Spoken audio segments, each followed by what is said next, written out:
ወንድም እህቶቼ እስኪ አንድ ጥያቄ ራሳችንን እንፈትሽ ብዬ ነው ይህን ጥያቄ ይላችሁ የመጣሁት። እስኪ ይህን ጥያቄ ራሳችንን እንጠይቅና እንፈትሽ።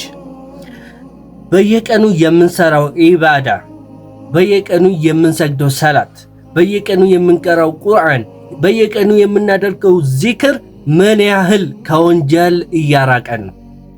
ሰላት እየሰገድ ቁርአን እየቀራ ዚክር እያደረግ አላህን እየፈከርክ ከወንጀል የማትርቅበት ምክንያት የለም። ነገር ግን እቺን ነገር ራሳችንን መፈተሽ አለብን ብዬ አስባለሁ።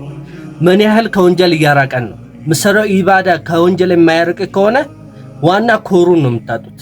ስለዚህ የምንሰራው ኢባዳ ከወንጀል ምን ያህል እያራቀን ነው የሚለውን ራሳችንን እንፈትሽና ከወንጀል እያራቀን ከሆነ ይበልጥ ያን ኢባዳ በደንብ ማድረግ፣ ይበልጥ ቁርአን መቅራት፣ ይበልጥ ሰላት መስገድ፣ ይበልጥ ዚክር ማድረግ፣ በዛ መንገድ ይበልጥ ደግሞ ከወንጀል እየራቀን እንመጣለን። እስኪ ሁላችንም ራሳችንን እንፈትሽ።